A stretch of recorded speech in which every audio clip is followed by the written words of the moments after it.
Buenas noches, bienvenidos a Ni Más Ni Menos. Soy Rodrigo Jiménez Solomon a un programa de análisis, un programa de opinión en la voz de las expertas y los expertos. Estamos en pleno proceso electoral en el Estado de México. Dos candidatas. Histórico, será una gobernadora por primera vez en esta entidad, la más importante, la más poblada de todo México. Y un tema que es ineludible en estos tiempos, en el cual podemos recordar aquellos gritos públicos de voto por voto y casilla por casilla, que tienen además más de 30 años de anunciarse en nuestro país, son en las elecciones la legitimidad. ¿Y qué pasa cuando una elección es aceptada por unos y no es aceptada por otros? Para eso vamos a hablar de la impugnación en las elecciones y quiero presentar y agradecer la presencia de Jorge Alcovín. Bienvenido. Muchas gracias, Rodrigo, y qué gusto estar en esta mesa. Muchas gracias. De Alejandra Tello. Muchas gracias, un gusto, Alejandra. un placer. Y de mi amigo Jaime Talancón. Gracias, Rodrigo, por la invitación y qué gusto compartir con... Tres personalidades expertas en la materia, en derecho electoral, también análisis político. Algunos de ellos han trabajado en los tribunales electorales, otros han hecho mucho tiempo análisis, dan clases en las universidades, participan en medios de comunicación. Y es un tema que muchos tenemos dudas. Quienes nos ven en sus casas dicen, pues es que este país ha tardado en consolidar la legitimidad, y la legitimidad es credibilidad, confianza en el resultado de las elecciones.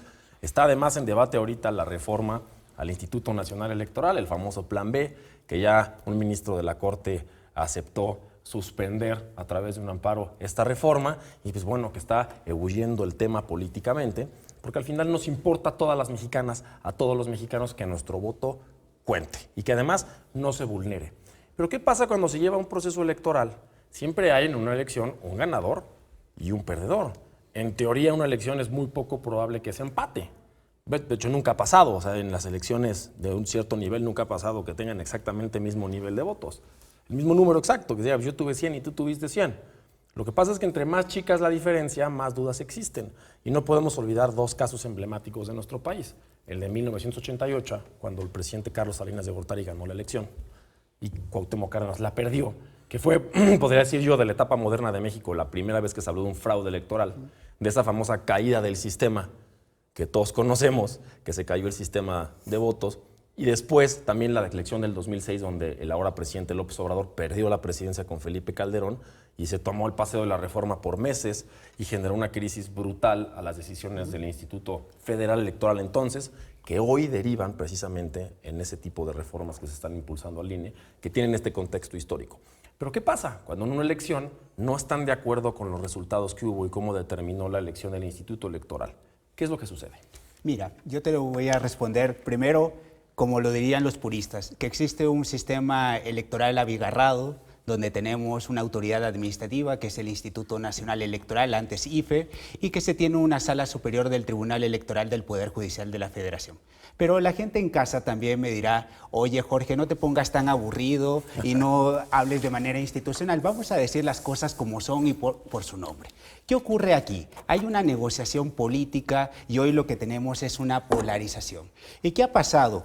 Hablemos del Estado de México en la última elección. Fue una diferencia de 2.78% aproximadamente de votos y al final del día fue una diferencia tan apretada donde si tú revisas y haces una gestión y un análisis de los datos electorales, el Partido Revolucionario Institucional en su momento gana con una ingeniería electoral que en 2 o 3 distritos da vuelta todo el resultado de la elección.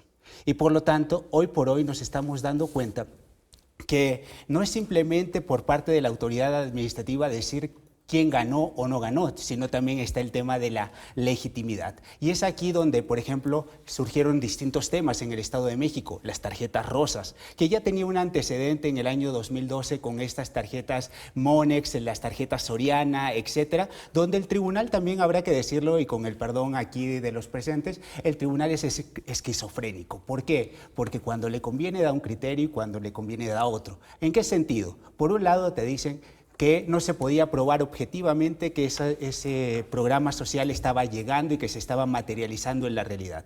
Pero hoy también vamos a ver cómo los programas sociales, cómo el aparato puede influir en los resultados de las elecciones. Por lo tanto, lo que nos estamos dando cuenta que cada proceso electoral hay una interpretación instrumental. Yo te doy un caso, por ejemplo, tal vez no tiene gran cosa que ver con el Estado de México, pero por ejemplo cuando me ha tocado ver casos como los de Tamaulipas. te puedo decir que el Tribunal Electoral ha dicho unas barrabasadas gigantes. Por ejemplo, la primera de ellas decía que una persona del crimen organizado, cuando le hablaba a un grupo de personas y les pedía que votara por una determinada persona, que simplemente era una arenga política por parte de una persona aunque perteneciera al crimen organizado. Bueno, con el arma atrás, ¿no? Imagínate. Entonces, por eso te digo, al final del día nos estamos dando cuenta de esta gran crítica y nos hemos dado cuenta también que nuestros procesos de selección, y eso con eso lo dejo ahí votando, que los procesos de selección de nuestras autoridades electorales tenemos que mejorarlos, porque muchos de los que antes eran magistrados o eran consejeros, es muy probable que hoy, el día de hoy no fueran de autoridades porque no estaban sometidos a un examen, encontrábamos que había un compadrazgo, o por ejemplo, mucho se habla de la experiencia, pero veamos cuando se elige a Luis Carlos Ugalde y en su momento esta persona con su supuesta experiencia, mira el desastre que dejó en el año 2006. Claro. Entonces creo que esa es una parte abierta donde tenemos que discutir cómo mejoramos la selección de nuestras autoridades. Es un poco confuso cómo está conformado nuestro sistema electoral, porque tenemos al famoso INE, antes era el IFE, pero también en la Fiscalía General de la República, en la Procuraduría, hay un fiscal especial de delitos electorales. Y además hay institutos electorales de los estados. Y luego hay un tribunal electoral del Poder Judicial de la Federación. Y también hay tribunales electorales en los estados. Suena como, a ver, ¿quién organiza las elecciones? ¿Quién decide su legalidad? ¿A quién me debo yo de voltear a ver para saber qué está pasando? Es un tema de un proceso. ¿Cómo funciona?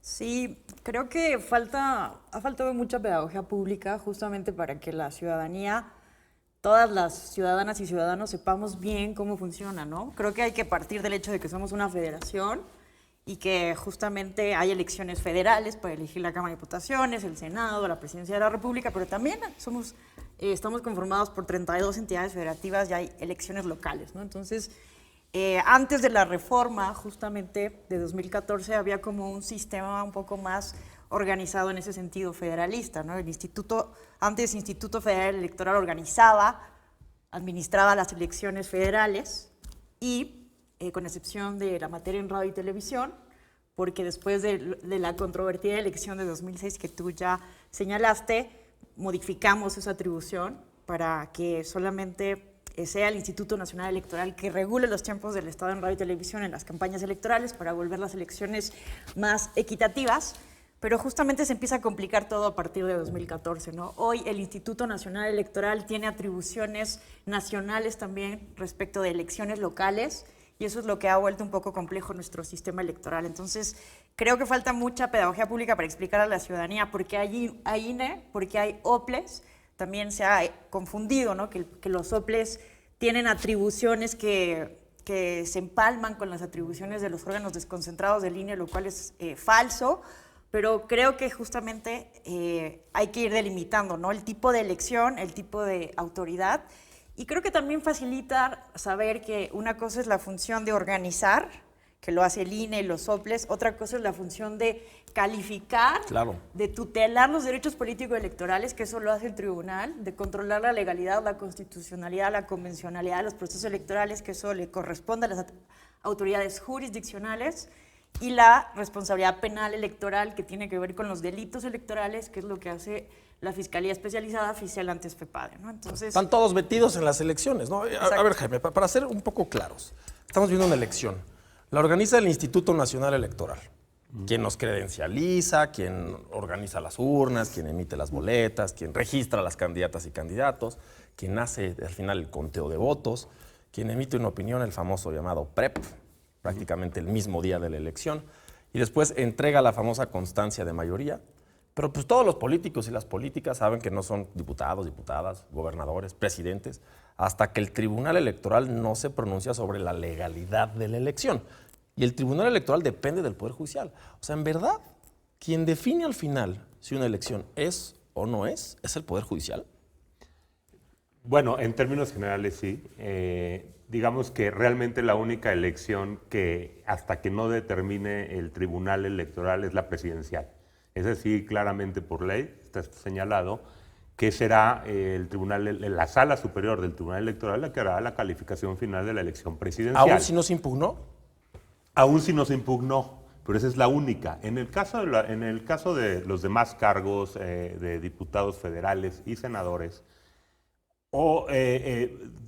No sería, a menos que se haya impugnado, es que finalmente la validez de la calificación que haya dado el Instituto Nacional Electoral es que el tribunal va a confirmar o revocaría cada una de estas impugnaciones que se hayan puesto a su consideración. Pero únicamente en el caso de la presidencia es la que se impugne o no se impugne, se valida en última instancia por el Tribunal Electoral y es ahí donde se expide ¿cómo se llama? El acta de la constancia de mayoría, y que incluso yo recuerdo en 2018 que el presidente López Obrador acude a la Sala Superior a recibir del Tribunal Electoral. Pues suena carísimo, o sea, tener un tribunal con magistrados que cobran muchísimo dinero prácticamente como ministros, a todos sus asesores, a todos sus equipos, para que solamente en las elecciones presidenciales tengan que pronunciarse si no hay impugnación, suena interesante. Vamos a un corte y regresamos a platicar de esto.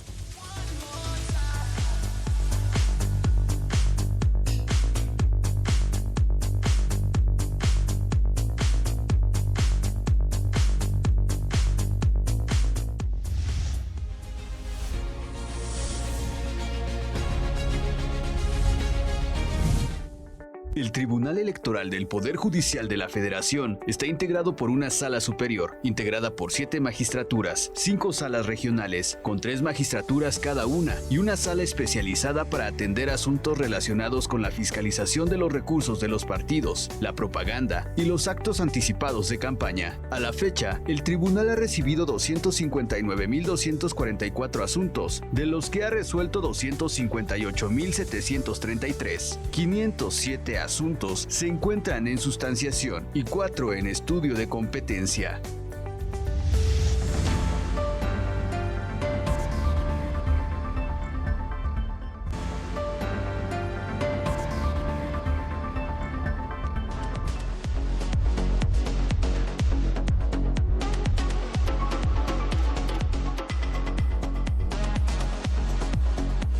Estamos de vuelta platicando de las impugnaciones en las elecciones, aquí ni más ni menos, de la gran confusión que existe en identificar todos estos organismos electorales que operan cuando hay una elección. La Fiscalía, los órganos locales, los tribunales locales, el Instituto Nacional Electoral, el Tribunal Electoral del Poder Judicial de la Federación. ¿Cómo podríamos explicarlo de manera sencilla? ¿Cómo funciona una elección? Vamos a explicarlo con palos y bolitas para toda la gente en su casa. Cuando se trata de gobernador, lo que estamos viendo es que la autoridad administrativa que todos conocen aquí en el Estado de México como IEM, lo que hace el IEM es organizar todo este proceso en una alianza con el Instituto Nacional Electoral. Pero ya cuando sucede el día de la jornada electoral y se llevan a cabo posteriormente los cómputos, ¿qué ocurre? Cualquier partido político, fuerza política que esté inconforme con el resultado puede acudir al tribunal local.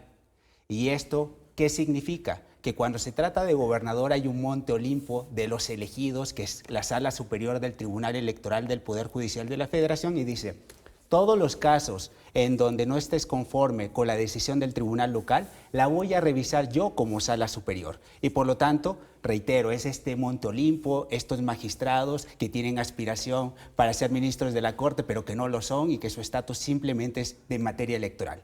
Posteriormente, la gente también me preguntará, ¿pero por qué en algunos casos interviene la Sala Regional Toluca?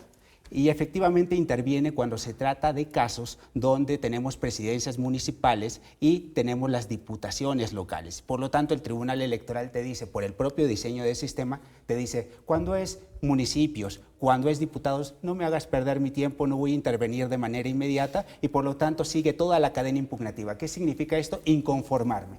Y por lo tanto, si usted está inconforme como presidente municipal o diputado, primero irá al tribunal local, posteriormente irá a la Sala Regional Toluca y posteriormente, si queda algún tema de constitucionalidad, y hay que decirlo así, los abogados decimos constitucionalidad simplemente para cobrar más caro. Así, pues simplemente. todo es constitucional al final. Y por lo tanto, ya deja de ser un tema de legalidad y suben estos temas grandes de constitucionalidad porque así les gusta a los magistrados nombrarlo y dicen, yo lo voy a resolver, yo te voy a decir la palabra y yo te voy a decir la decisión final. Por lo tanto, pero suena a que los candidatos y candidatas, por supuesto los perdedores, sería muy raro que un candidato ganador fuera a impugnar una elección, ¿no? O sea, realmente es el inconforme con el resultado de la elección.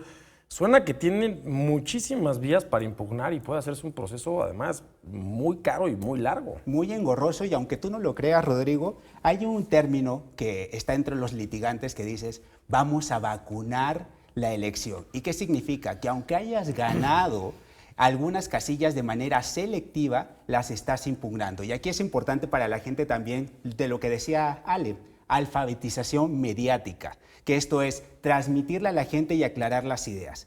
Hay una nulidad específica de la votación recibida en la casilla y hay otra impugnación en algunos casos que se refiere a los principios constitucionales y los principios rectores en materia electoral. Y la gente en casa me preguntará, ¿qué significan estos principios rectores en materia electoral? Es el principio de imparcialidad, legalidad, certeza, etcétera, y por lo tanto hay dos momentos para impugnar. Tú impugnas por causales específicas de la casilla, esto es que haya errores aritméticos, por ejemplo, en el llenado del acta, que la diferencia entre el primero y el segundo lugar no sea mayor, ¿no? Y por lo tanto puedas obtener un cambio en el resultado de esa casilla, pero cuando ya no estás conforme, luego viene la otra parte. Dices, principios constitucionales, y la gente me diría, ¿cómo explico eso? En la última elección del Estado de México, lo que se buscó es la intervención del aparato del Estado a favor de una de las candidaturas. Y por lo tanto vas al Tribunal Electoral y les dices,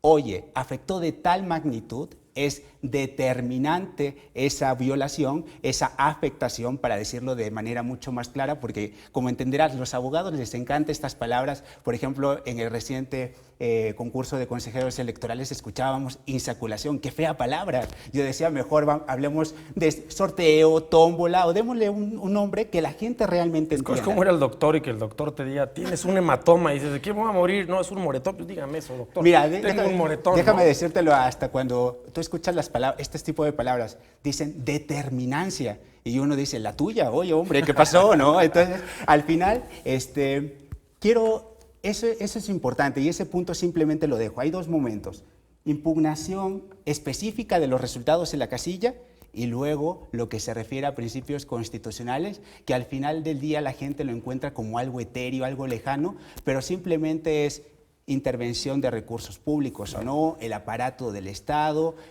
realmente afectó, por ejemplo, las tarjetas rosas. Ese era un punto que en su momento tenía la actual candidata, ¿no? Decía, esto afectó de tal manera que esa diferencia del 2.78% fue determinante, esa intervención del aparato del Estado. El tribunal dijo no, porque se trata de beneficios futuros y por lo tanto no hubo una afectación en el proceso electoral, y por eso validó la elección. Pero eso simplemente lo dejo sobre la mesa. Alejandra, parece que las campañas ya se están convirtiendo más en estrategias legales que en el reflejo de las necesidades de la gente. O sea, que es más importante que conquistar el voto, el cómo defenderlo, y no solo defenderlo, el atacar legalmente a mi contrincante. Sí, creo que evidentemente la importancia de poder impugnar una elección, de poder acusar actos contrarios a la norma, ¿no? En las campañas electorales es algo importantísimo en cualquier estado constitucional, democrático, de derecho, pero desafortunadamente aquí en México también se ha abusado de eso, ¿no? Entonces se quiere lograr en los tribunales lo que no se logra alcanzar en las urnas. ¿Y quién lo ha logrado? Porque yo recuerdo cada perdedor y perdedora, digo, no soy despectivo, sino a quien no resultó ganador de una elección, claro, diciendo siempre en un meeting público, raro es el que sale y dice, aceptamos los resultados, vamos a trabajar como oposición. Casi todos dicen, vamos a impugnar porque nos robaron. Pero ¿cuántos han ganado eso? Sí, claro. Muy pocos, ¿no? Sí.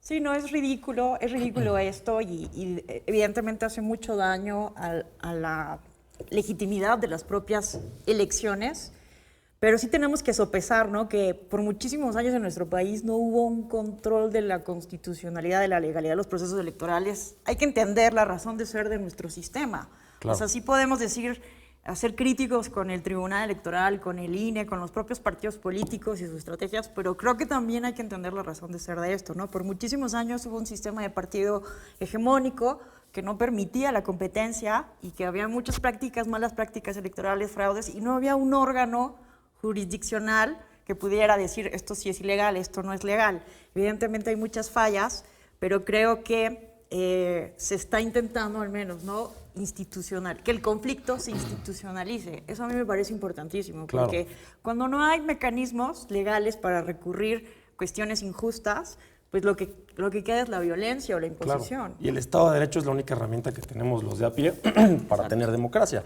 Jaime, antes organizaban las elecciones pues el Estado federal, el país, el gobierno del país organizaba, calificaba las elecciones en México, pues siempre ganaban. Sí, hay que recordar que antes del año 96, bueno, el proceso democrático pues, empieza desde los años 70 a través de reformas fundamentales. El 77 fue una clave.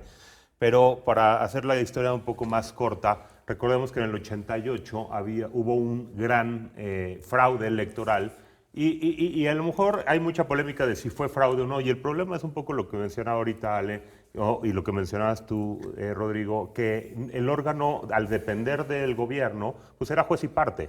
Entonces es muy difícil creer cuando siempre gana el mismo partido y además el órgano electoral depende del gobierno que siempre gana, pues era muy difícil creer que en el resultado de esas elecciones. Y no nos hagamos tarugos, se mapacheaba, había malas prácticas electorales. Ningún partido en el mundo que realmente convoque elecciones puede gobernar casi 100 años si no hay este tipo de prácticas. Pero sí, exactamente. Pero aquí hay algo clave a lo que yo quería llegar con tus primeros comentarios, que es una democracia, como la que tiene México formalmente desde 1996, requiere órganos autónomos, como es el Instituto Nacional Electoral y el propio Tribunal Electoral.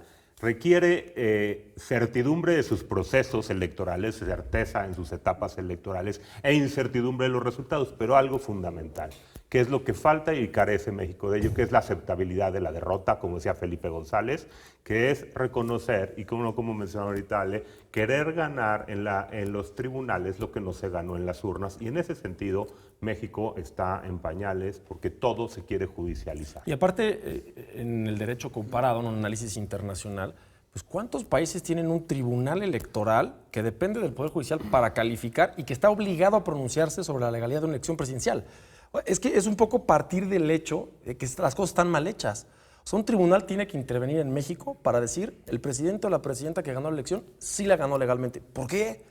A mí me impresionó el caso de Estados Unidos, donde esta elección que hubo de Joe Biden contra Donald Trump, y después vivimos la toma del Capitolio y todo lo que hizo Donald Trump, pues no acabó judicializando la elección, porque aparte no es un proceso tan protocolario allá como aquí.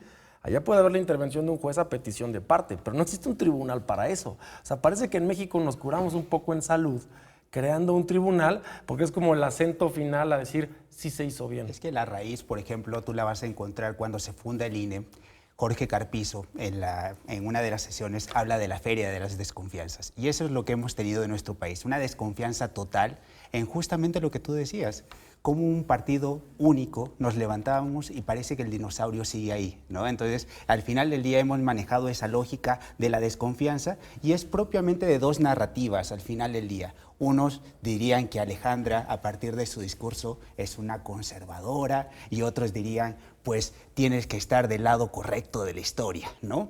Y por lo tanto, estas lógicas son las que chocan, pero yo creo que lo que falta en México es más bien construir un centro, pero no un centro político, sino más bien de discusión sobre argumentos técnicos en la materia electoral.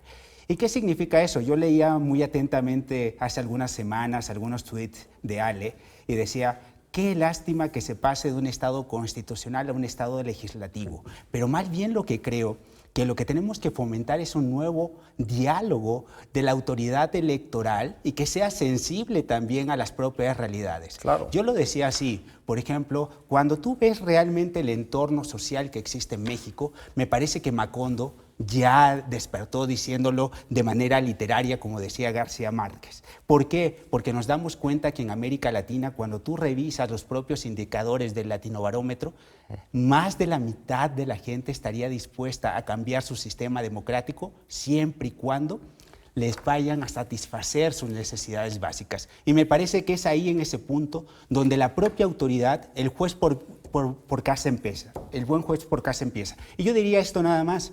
Hablemos del propio presidente del Tribunal Electoral del Poder Judicial de la Federación. Yo lo veo muy contento y muy campante con las acciones afirmativas con las cuales yo estoy de acuerdo y las promuevo justamente junto con mi equipo. Promovimos un juicio, un JDC en su momento para que la presidencia del INE quedara para una mujer. Y yo soy testigo de eso, soy un peruano naturalizado mexicano y también fui en el proceso pasado y vía tribunales me permitió participar en el proceso de selección de consejeros. Pero creo que lo que no se vale es cuando el propio presidente del tribunal no actúa con esa suficiencia y esa legitimidad, porque cuando deja José Luis Vargas la presidencia del tribunal, nos guste o no, le correspondía por un tema de alternancia a una mujer. Y esa mujer era Mónica Soto. Y hoy vemos al presidente del tribunal muy alegre y muy contento interviniendo en todos los procesos del país, en las decisiones de los partidos políticos, y tenemos una composición de la sala superior de 5 hombres y 2 mujeres. Espero que el día de mañana, justamente cuando venga esta renovación en noviembre, que salen 2 magistrados, justamente en un proceso de alternancia, y lo anuncio desde ahora, impugnaré también para que sean esos espacios reservados para mujeres y tengamos por primera vez una integración de 4 mujeres y 3 hombres en ese tribunal que es francamente machista, patriarcal, y me parece que no se está conduciendo como deberían de estar las cosas. Por lo tanto, simplemente dejo eso sobre la mesa.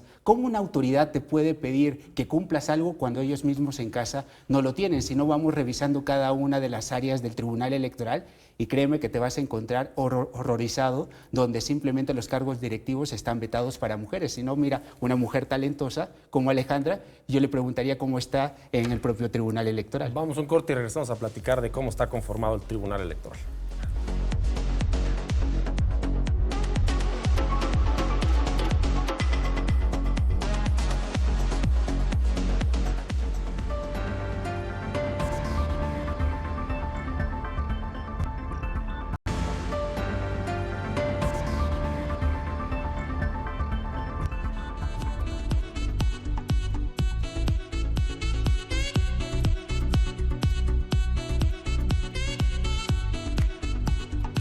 Estamos de vuelta platicando de los procesos de impugnación legal en las elecciones. Cuando un candidato o candidata pierde, que inmediatamente sale a decir, vamos a impugnar, fue ilegal, voto por voto, casilla por casilla, ¿no? Bueno, pues es un proceso complicadísimo y queda claro que se ha diseñado a lo largo de los años, muchísimos años en México, para perfeccionarlo y que sea ahora el Poder Judicial de la Federación, ese Poder Judicial que hoy tiene unos embates políticos tan fuertes, sobre todo la Suprema Corte, que ha mostrado ser un contrapeso del poder. Precisamente para eso existe la división de poderes, el legislativo, el Poder Judicial y el Ejecutivo, para que sean contrapesos. Y se tomó la decisión en su momento, hace 30 años, de crear este Tribunal Electoral del Poder Judicial, con magistrados que ganan muy bien, lo cual a mi criterio no está mal. Qué bueno que ganen bien, porque deben de ser expertos en la materia y al final son los decisores de la última instancia sobre las elecciones de los más de 120 millones de mexicanos que vivimos en este país. Pero sí vale la pena entender cómo está conformado ese tribunal. Si es Dios Padre de la decisión electoral y la legalidad de una elección como el de la Presidencia de la República o también de aquí del Estado de México, ¿quiénes conforman ese poder, ese tribunal? Magistradas, magistrados, ¿quién los elige? ¿Cómo los elige? ¿Cómo deben comportarse? ¿Quién los vigila? ¿Cómo está conformado el tribunal? Sí, mira, se crea desde 1996, se incorpora al Poder Judicial de la Federación, está conformado por 7 magistraturas electorales. Tiene razón Jorge, ahorita en su mayoría son hombres, creo que hace falta más paridad, hace falta paridad en el Tribunal Electoral, es cierto. En el país. En el país, y ojalá que también promuevas para el tema de la Presidencia de la República, vamos a ver qué ocurre, pero también está conformado por 5 salas regionales que justamente van, pues son la instancia que resuelve, ¿no?, las impugnaciones desde los tribunales electorales locales y otras cuestiones ahí de competencia muy específicas. Son seleccionados a partir de una terna de ministros de la Suprema Corte de Justicia de la Nación. O sea, los ministros de la Corte proponen una terna el Senado de la República. Al Senado. ¿Cierto? A diferencia de los ministros de la Corte, que la terna la propone por lo general el presidente de la República y ahí los senadores deciden. Aquí son los ministros, el mismo Poder Judicial se lo propone el Senado. Pero Rodrigo, una lista cerrada que siempre está integrada por secretarios de estudio cuenta del Tribunal Electoral y que es muy difícil que un outsider pueda entrar a esas listas. Nada más ahí, perdón, esa Pero acotación. ¿bajo qué criterio? ¿Técnico? O sea, de decir, aquí tiene que venir una terna de 3 personas, son 3, es una terna, expertos en derecho electoral. Mira, Ese es el criterio como Hay una convocatoria público. abierta. Una convocatoria abierta. Hay una convocatoria. Hay una abierta. convocatoria abierta. La publica Se publica la Corte. convocatoria abierta para que se puedan inscribir todas las mujeres y hombres que cumplan, digamos, los requisitos, y una vez que se inscriben, pasan una serie de procesos y finalmente la Corte de esos exámenes, de esos ensayos, incluso determina quién pasa entrevistas sobre sus ensayos y de ahí arma ternas. Y en el mundo de los expertos y las expertas del derecho electoral, ¿es legítima esa selección? Lo pongo porque estamos viviendo hoy, y ustedes 3 pues no me pueden dejar mentir porque participaron en ello, los 3, pues absolutamente viciado el proceso de selección de candidatas y candidatos para integrarlo al INE, ¿no? Creo que son perfectibles, eso es importante decirlo. Hay una ventana de oportunidad porque creo que no hay que abonar esta descalificación y simplemente decir que el proceso fue un asco, fue desasiado. Yo creo que más bien debemos ver cuáles áreas de oportunidad tenemos para mejorar el proceso. Por ejemplo, uno de los requisitos formales te dice que tu título debe tener una antigüedad de 5 años, pero no te exige experiencia en materia Para el electoral. INE, para ser consejero del INE. Para ser consejero del INE, por ejemplo.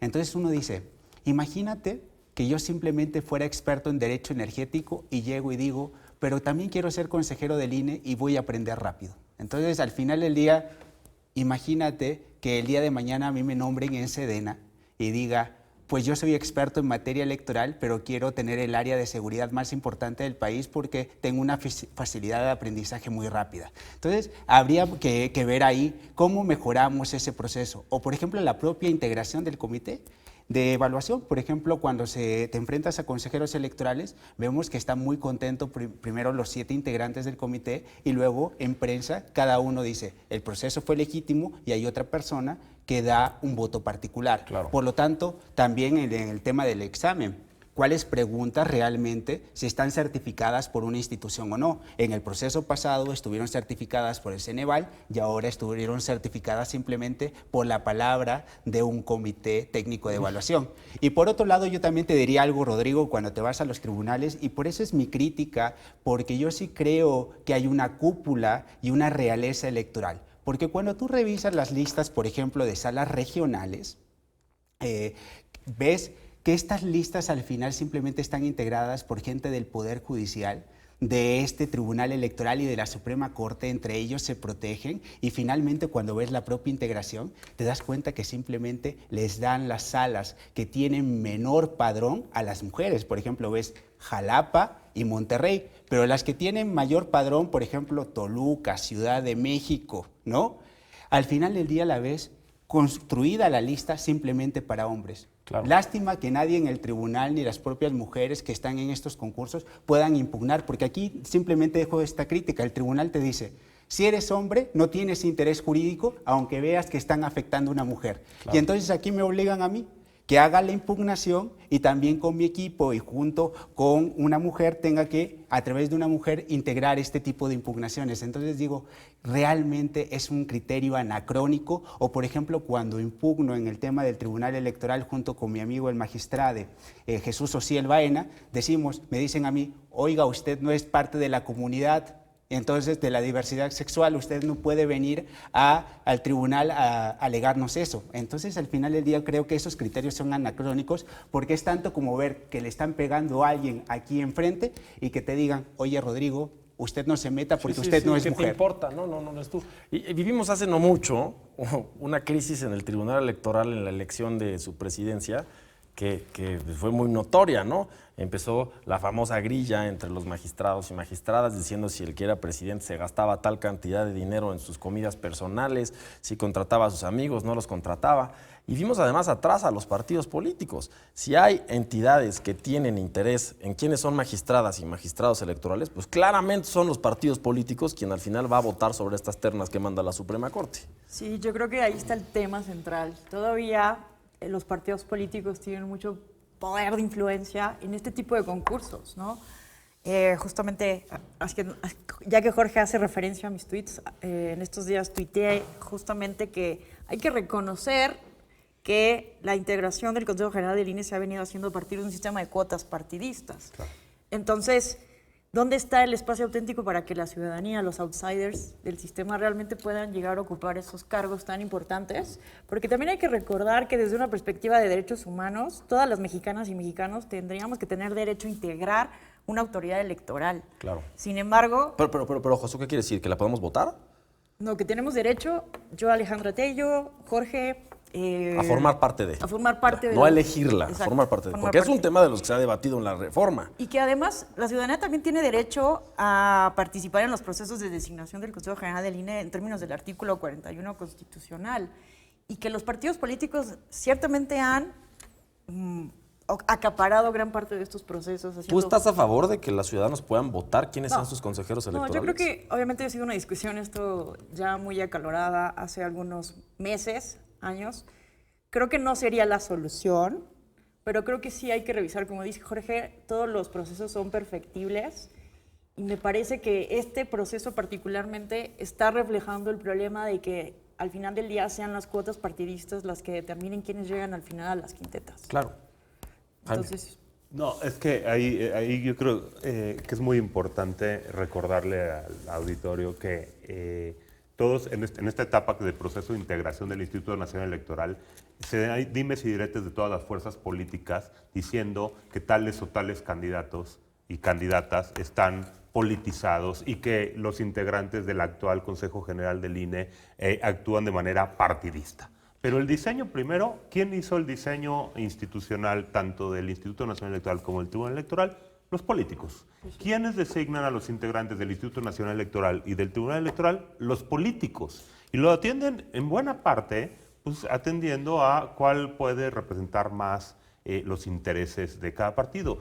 E históricamente ha habido esas críticas a que las mayorías parlamentarias son quienes se agandallan la designación de estos integrantes, hasta que después se sorprenden de decir por qué están politizados. Y entonces yo creo que nadie se debe dar por sorprendido cuando estas cosas suceden. Lo que sí hay que recordar es que en el 2006 la elección fue muy cerrada, de 0.5 de diferencia entre el primero y el segundo lugar presidencial. ¿Cuál es el problema? En la democracia se gana por un voto o dos votos. El problema es tener confianza en el órgano electoral. ¿Y por qué no se confiaba en 2006 en el órgano electoral? Porque sucedió lo que en este momento está pretendiéndose que suceda en la integración del máximo órgano electoral, que la fuerza mayoritaria deje fuera del consenso a las demás fuerzas políticas para quién va a integrar ese órgano. Y eso fue lo que sucedió en 2006. Por eso, como dicen, hay que recordar de nuestra historia para no repetirla, y en este momento está por repetirse una situación por la cual el hoy presidente López Obrador no confiaba en ese órgano electoral que calificó las elecciones presidenciales de 2006. Vamos a un Retomando lo que corte, decía vamos a Jaime un nada corte y más. regresamos a platicar de esto, por favor.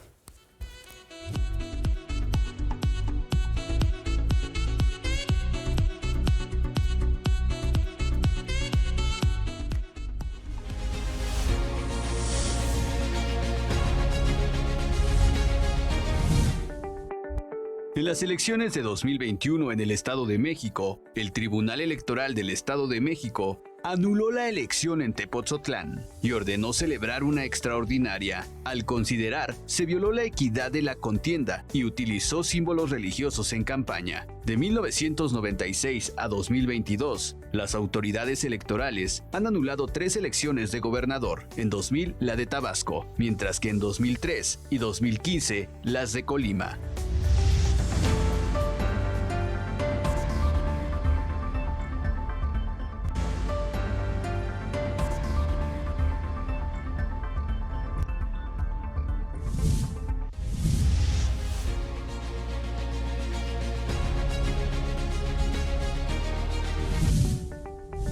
En 1996, el Tribunal Electoral fue incorporado a la Suprema Corte de la Nación como máxima autoridad jurisdiccional electoral. El tribunal tiene la última palabra para resolver conflictos que emergen de cualquier elección en México. A él pueden acudir todos los ciudadanos, partidos políticos, coaliciones, candidatos, organizaciones o agrupaciones políticas o cívicas que consideren que sus derechos político-electorales han sido violados o que la equidad de la contienda está en riesgo. Estamos de vuelta ni más ni menos platicando de la impugnación en las elecciones, del Tribunal Electoral, de cómo se elige este Tribunal Electoral, de las élites políticas que lo eligen. Un tema que es pues, bastante complejo, el derecho electoral, pero lo del interés de todas y de todos nosotros pues influye en la vida diaria. Y al final pues los políticos deciden, pero nosotros ponemos a los políticos en sus sillas, por eso hay que poner atención por quién votamos y qué representan. Igual que en la Suprema Corte de Justicia, hay muchos que dicen, bueno, pues es que la ministra presidenta hoy que ha sido sujeta a mucha polémica, incluso a muchos ataques que no debieran ser, porque está ejerciendo su trabajo. ¿Y qué queremos los mexicanos? ¿Queremos presidentes de la Corte y jueces populares y divertidos? ¿O más bien técnicos en la materia y que decidan de manera imparcial cuidando la Constitución y la ley? Ahora, es cierto, los jueces también ven asuntos políticos, porque la vida pública es vida política. ¿Qué esperamos nosotros ver después de toda esta discusión de si el plan A, el plan B, el plan C, la reforma electoral, la elección en el Estado de México? Ahora viene la elección federal, ya pues en pocos meses va a empezar ya el proceso electoral federal. ¿Qué esperamos nosotros ver? Porque el desgaste institucional es masivo. Y el que viene, ahorita está en el INE, viene en el Tribunal Electoral, que es la última palabra. ¿Qué esperamos ver? Es que al final del día sería un ingenuo creer que alguien no tiene un posicionamiento político o determinadas creencias. Al final del día lo que tenemos es, por ejemplo, nadie puede crear alianzas con un partido político ni proyectar sus introyectos dentro de una decisión. Eso es lo importante y eso es lo que se ha hablado en esta mesa. ¿Cómo aseguramos? Yo te puedo asegurar y tengo que luchar en garantizarte el procedimiento. Tal vez el resultado no lo puedo hacer, pero eso es lo que tienen que hacer los magistrados del Tribunal Electoral. O por ejemplo, lo que platicaba Jaime hace unos minutos. Decían 2003, que tuvimos una selección de consejeros electorales donde se deja fuera a una de las fuerzas políticas, hay que decirlo con sus letras, el PRD se le deja fuera de esta elección, llega Luis Carlos Ugalde y tenemos en el 2006 una lectura nefasta de los propios resultados, con independencia de qué antípoda política te puedas colocar, ya sea en la del fraude electoral o en el voto por voto, casilla por casilla. Y hoy vemos a ese mismo personaje santificado, promoviendo ciertos informes y dice, si no tiene experiencia gerencial, si no tiene una determinada experiencia, no puede ocupar la presidencia del INE. Y yo digo, finalmente, no hay una fórmula mágica. Más bien lo que tenemos que asegurar es esto, lo que se platicaba en esta mesa, cómo mejoramos el proceso. Yo invitaría a los expertos en materia electoral que estamos en esto, que hagamos un libro blanco, donde digamos qué etapas del procedimiento podemos mejorar y cómo podemos disminuir la influencia de los partidos políticos y además participar como ciudadanos. Claro. Obviamente, algunas personas me dirán, estás promoviendo un sistema elitista donde dices tiene que tener experiencia en materia electoral, pero tal vez vamos a ver cómo matizamos eso para que se pueda tener la posibilidad de profesionalizar el propio Instituto Nacional Electoral. Yo he visto a muchos representantes de partidos políticos que creen que la mesa del Consejo General es como una Cámara de Diputados y que llegas y dices tus discursos, pero te das cuenta que hay temas muy técnicos, la fiscalización de los partidos políticos, yo los veo bastante limitados hoy por hoy a los propios representantes de los partidos políticos, o por ejemplo, no sabe la propia estructura, tú les preguntas, ¿qué facultades tiene el INE? ¿Cuáles facultades tiene el OPLE? Y te puedo asegurar que no lo pueden decir. Pero el INE tiene, es una de las grandes críticas que promueve la reforma, es un organismo gigantesco, con gente que tiene trabajando ahí muchos años, les dicen pues, la gente de carrera, que en teoría son expertos y expertas en la materia, pues para eso están, ¿no? O sea, precisamente para que sean los técnicos que toman ciertas decisiones y se suben al pleno para que ya se puedan consultar y Pero debatir. lo malo, Rodrigo, o sea, es que... No hay que olvidar que Pedro Infante era lírico y que el presidente de Ucrania era un comediante. A ver, yo sí creo que la falacia de lo técnico se diseña para quienes tenemos lo técnico. Yo no estoy de acuerdo en que precisamente las decisiones técnicas se toman mejor por los técnicos, ¿no? Pues para eso hay tanto técnico en el INE, ¿no? Es realmente lo que la reforma Pero plantea. yo te diría que cuando tú te acercas al INE y trabajas en la propia dinámica, te das cuenta que lo que se construye en comisiones no se respeta en el Pleno del Consejo General y empieza el intercambio de votos. Vamos a decirle a la gente lo que realmente se hace. Se dice, oye, vota conmigo en esta y en la siguiente yo te la doy. Y lo mismo sucede en el Tribunal Electoral. En todos los órganos en todos los del órganos. mundo, ¿eh? Y eso es importante. Política, y esa es la parte a lo que yo voy. Creo que tenemos que elegir gente y personas que tengan esa capacidad de negociación. Porque yo escucho mucho a la gente del Poder Judicial y dicen, nosotros somos imparciales, neutrales, etcétera. Esa es una gran mentira. Bueno, es que eso dice la Constitución, eso tiene que vender. Si tú le preguntas al árbitro que va a pitar el América Chivas cómo es, te va a decir que es igual, ¿no? Digo, al final es en teoría lo que tenemos que hacer. Vamos a una de mis secciones favoritas, que yo le digo sin anestesia, que son preguntas de nuestra audiencia. Dice Daniel Santamaría de Lubianos. No nos hagamos, la elección es de los magistrados del Tribunal Electoral, es una decisión política y por lo tanto las decisiones del tribunal están sujetas a cabildeos, compadrazgos y demás. ¿O me van a decir que no hay política en las resoluciones del tribunal? Sí, o sea, como lo dice al final del día Jorge, creo que en todos los órganos, lo acabas de decir tú también, en todos los órganos colegiados siempre va a haber negociaciones, política. Pero creo que también hay una malinterpretación de lo que la política es. Creemos que la política en sí misma es algo negativo, pero justamente es la forma en la que en las sociedades contemporáneas hemos encontrado, más bien las sociedades en toda la historia de la humanidad, para arreglar el conflicto, para poder organizarnos y vivir en sociedad y poder tomar decisiones de manera colectiva. ¿Cuál es el problema que yo observo? Que justamente se van haciendo vicios en todas las instituciones, se van haciendo vicios que necesitamos ir corrigiendo de manera permanente, pero en una colaboración entre el Poder Legislativo y el Poder Judicial, y la ciudadanía, los medios de comunicación, etcétera. Y lo que hoy yo pienso que no hay es esa coordinación, esa colaboración. Más bien hay una guerra entre el Poder Judicial, el Poder Legislativo y el Poder Ejecutivo. Pero eso es sano. Es que sano. Hay una guerra implica que hay contrapesos. Pero malo verlos alineados, ¿no? Pero es lo yo que no creo queremos. que hay también un riesgo de polarización excesiva, hay un riesgo porque hoy se está discutiendo hoy una reforma para limitar el poder del Tribunal Electoral. Cierto. ¿Y esto en qué repercute? En la tutela de los derechos políticos. Siempre este tipo de reformas afectan a las personas más desaventajadas, a las personas más desprotegidas. A las minorías. Exacto. Esta reforma es para proteger los intereses de los partidos Yo políticos. creo que lo que dice Alex al final es que haya mecanismos institucionalizados, que estas diferencias entre los poderes se puedan ventilar mediante un juez imparcial. Porque simplemente dejo sobre la mesa, si fuéramos por las querencias políticas, diríamos, bueno, desconfío del propio presidente del tribunal porque detrás de él en su momento estuvo Gil Swart. Claro, o ¿no? tiene un hermano que pertenece a tal partido u otro. Y al final sería un poco inhumano que pensáramos que como los árbitros del fútbol, pues que no tienen su corazoncito. Creo que esa descalificación no tendría que llegar, Claro. sino más bien tendríamos que vigilar al presidente del tribunal, por ejemplo, Claro. Por sus actos, por sus resoluciones y por lo que está haciendo en la realidad. O, por ejemplo, ver si están interviniendo o no en las propias elecciones de las salas regionales, donde tú dices, si usted quiere, o como se decía de Lorenzo y Ciro, si usted quiere hacer política, pues tiene la puerta abierta de la Cámara de Diputados y no ocupe el INE para la bandera política. Entonces me parece que ese es el nuevo diálogo que tenemos que construir, porque hemos descubierto en México que ya llegamos a una etapa de democratización, porque antes vivíamos con un partido único y eso no permitía que las autoridades se pudieran pronunciar. No, ahorita yo quisiera en la coyuntura nuevamente que se está por integrar el Instituto Nacional Electoral, sí dejar muy claro, a mí no me gusta mucho sumarme a las teorías del complot, ¿no?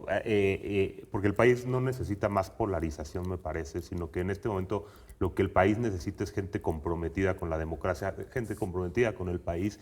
Y en ese sentido, recordar que las preferencias políticas también es un derecho fundamental que protege la Constitución. Claro. Es decir, el hecho de que una persona tenga una preferencia política hacia un lado o hacia otro, eso no le quita su integridad, su capacidad de imparcialidad cuando le toca la responsabilidad de ser árbitro.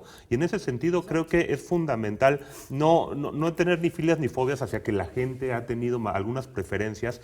Lo que sí es experiencia es fundamental también, porque también ahorita mencionando, hay gente con mucha experiencia en materia electoral y que ha sido gente que ha dejado mucho que desear a la democracia del país. Claro. Y a la imparcialidad. Entonces, la integridad de las personas, la visión de Estado, no tiene nada que ver con si tienes muchos años en una materia u otra. Al final es un tema de ética.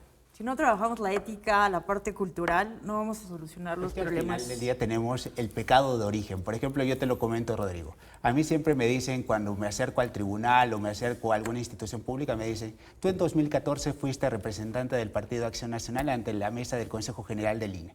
Y entonces yo les digo, pero en su momento, cualquier ciudadano pudimos haber tenido una preferencia política. Yo renuncié a la militancia y hoy me dedico a la consultoría. Y al final del día, como critico al oficialismo, critico a la oposición, y yo ya estoy en otra vereda, pero te das cuenta que justamente esa cultura que comentan en la mesa te lleva a dos maneras de entender el país.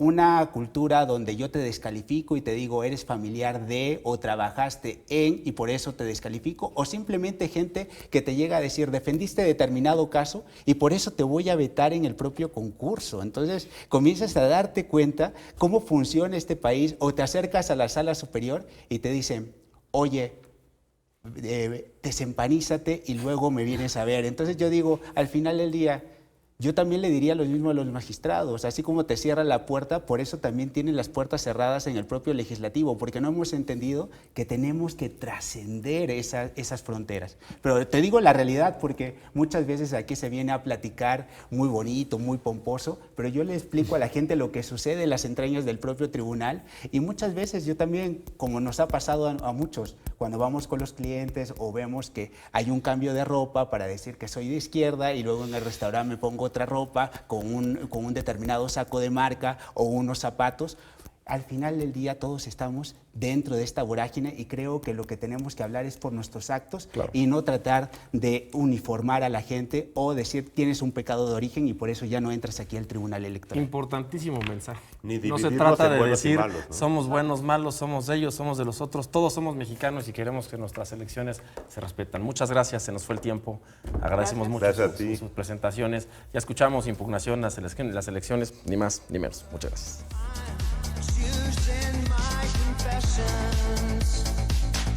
Trying